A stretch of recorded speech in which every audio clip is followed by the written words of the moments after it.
산자락 아래 남겨진 흰색 폐건물. 이곳은 한때 수많은 사람들의 눈물이 흘렀다고 합니다. 성병 걸렸다는 게 이제 확인되었거나 혹은 지명당했거나 이렇게 되면은 격리 수용돼서 치료를 강제로 받아야 했거든요. 당시 국가는 그 사람들을 어떻게 뭐 건강을 돌보거나 이 사람들의 통증을 완화시켜 주려거나 그런 의도가 거의 없고, 당사자에게는 떠올리기만 해도 고통스러운 이야기들. 하지만 누구도 잊지 말아야 할 이야기를 해보려 합니다. 2014년 국가를 상대로 손해배상 소송이 벌어졌습니다. 원고 측에선 이들은 바로 기지촌 여성들. 이 소송으로 그녀들의 이야기가 세상 밖으로 나오게 됐습니다. 성병 진료소라든지 이런 부분들은 너무 인권에 맞지 않고, 그래서 이 부분에 대해서 문제제기를 반드시 해야겠다라는 생각이 들어서 하게 되었고, 1961년 윤락행위 방지법 제정 이후 우리나라는 윤락이 금지됐습니다.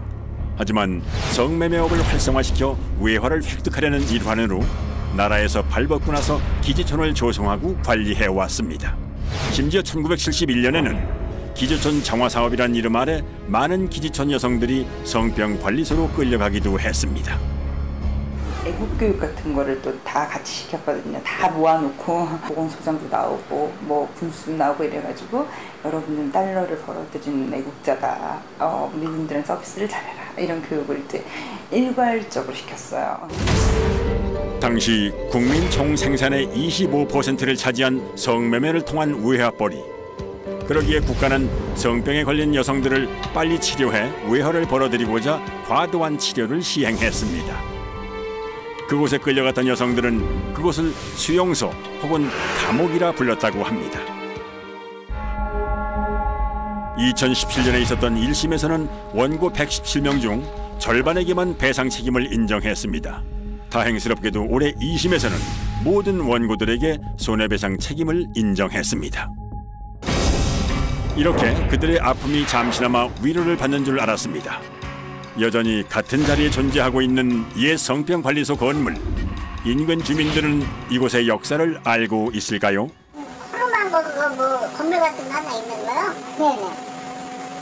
잘 모르는데.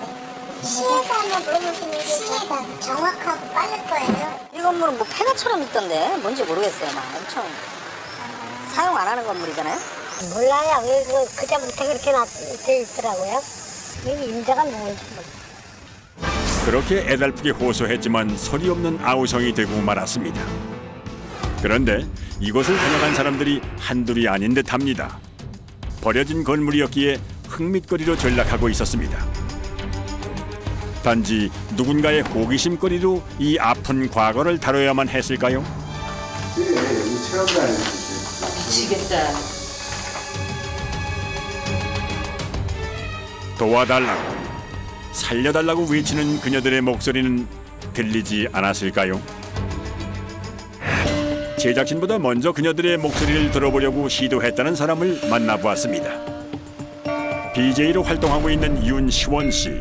제가 할 수 있는 거는 없었거든요. 그래서 이제 무속인을 통해서 조금이라도 마음을 달래줄 수 있는 부분이 있지 않을까 싶어가지고 무속인 분들을 데리고 갔었고, 굉장히 소름 끼치고 막 눈물이 나올 지경이었어요. 왜냐하면 거기서 있었던 뭐 영가를 이렇게 직접 실으면서 막 아프다, 뭐 슬프다, 뭐 이거를 직접적으로 듣잖아요.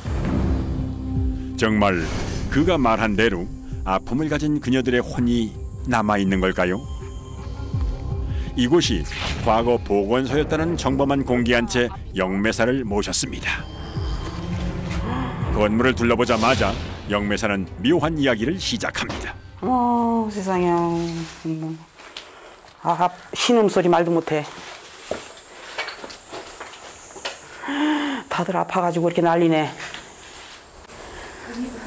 선생님, 여기 어떤 거라고? 주사 맞던 데 아니에요, 지금 여기가? 저는 저기 보건소라고 알고 왔거든요. 보건소라고 알고 왔는데 다 여자야.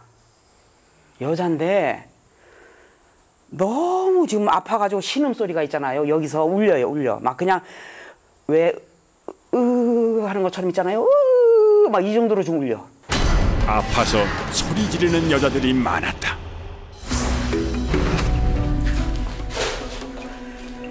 여기에 이렇게 모아가지고 여기 있잖아요. 모아가지고서 사람들을 모아놓고 주사를 맞고 괜찮은 애들은 내보내고 또 저기 한 애들은 여기다가 가둬서 위층으로 올라가네. 그녀의 말대로 2층엔 숙소가 있었습니다. 근데 여기 보니까 첫 스타트로 그냥 못 모르고 들어왔네요. 들어오면은 무조건 주사부터 찔러. 무조건 움직인다. 주사 찔르네. 주사부터 찌르고요. 마치 그 자리에 있었던 것처럼 생생하게 설명하는 영매사. 이 방에다 여기다 사람을 가뒀나 봐. 사람들이 난리 이게 제정신이 아니네. 아니 뭔 약을 이렇게 먹였지? 약을 환각제 같은 거 뭘 먹였다고 나오는데. 밖에서 이상이 있다는 사람은 여기다 다 가뒀네요. 밖에서 병이 생겼다 하면은 무조건 여기 가뒀어. 여기 보건소가 아니에요. 깜빵이야. 그녀는 이곳을 감옥이라 느꼈습니다. 미군이 성병에 걸리잖아요. 그러면 그 미군이 자기 헌병이랑 같이 나와요. 나와가지고 내가 저 여자랑 밤을 보내서 내가 성병에 걸렸다라고 손가락질을 하면 그냥 무조건 데려가는 거예요. 실제로 그 여성이 성병에 걸렸는지 안 걸렸는지 의사의 검진이나 이런 게 없이 그래서 데리고 간 게 성병 진료소 몽케어 쓰는 거였던 거죠. 거기서 이제 펜실린을 투여하고 이런 식으로 그런 걸 토벌이라고 컨택이나 토벌이라고 불렀던 거죠. 여기서 있잖아요. 피비린내가 막 나요. 이쪽으로 저쪽으로 떨어졌나 봐. 아까 저쪽에 들어올 때부터 피비린내가 나더니 이쪽으로 있잖아요. 여기 많이 쌓여 있어요. 여기 사람 엄청 많이 쌓여 있어요. 여기 그냥 죽어 자빠진 사람들 그냥 자빠진 거 있잖아요. 그냥 무대기로 그냥 내뒀네. 치우지도 않고. 사람이 멀쩡한 사람도 그 주사만 맞으면은 다 삥삥 가. 그 주사 맞고 약을 먹여 놓으면은 약을 뭘 한 주먹씩 먹여. 하얀색 같기도 하고 분홍색 같기도 하고 노란색 같기도 하고 그러네. 이만큼씩 먹여요. 그거를 먹이면은 이 사람들이 막 불안하고 무섭잖아요. 이게 지금 보니까 양공주 양색시들인가 봐. 영매사는 자신이 느끼는 것만으로 이곳의 정체를 알아냈습니다. 좀 더 자세히 그녀들의 이야기가 듣고 싶었기에 해가지고 다시 방문했습니다. 여기로 가서 주사 맞았어요. 여기로 들어갔는데 입을 다 틀어막고 있어요. 다 주사 맞는데 입에. 여기 있잖아. 걷지도 못해. 지금요.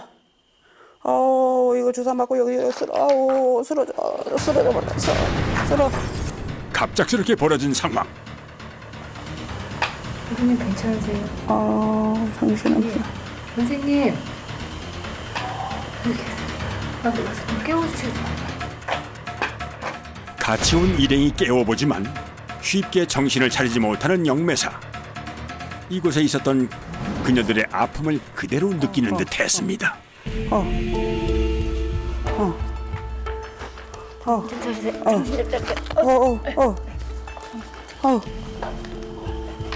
괜찮으세요?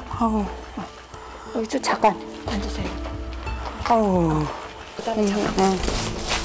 아직 빙의에서 빠져나오지 못한 듯 또다시 주사 얘기를 시작합니다. 주사가 너무 아파. 멍멍해 정신이.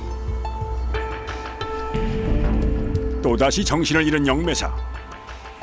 당시 증언에 따르면 항생제를 아무런 테스트 없이 투약당해 쇼크사했던 여성도 많았다고 합니다. 아나필락틱 쇼크라는 말을 들어보셨을 것 같은데 과거에 그 약을 먹었거나 주사를 맞았거나 했다가 몸 안에 그 약에 대한 항체가 생겨 있는 걸 모르고 다시 먹거나 주사 맞았거나 해가지고 갑작스런 항원 항체 반응으로 쇼크에 빠져서 사망에 이르는 걸 아나필락틱 쇼크라고 하거든요.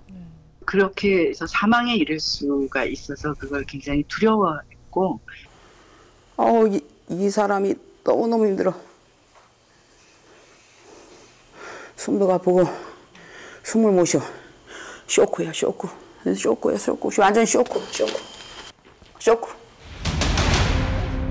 영매사의 모습을 통해 이곳에서 있었던 사람들의 고통을 엿볼 수 있었습니다.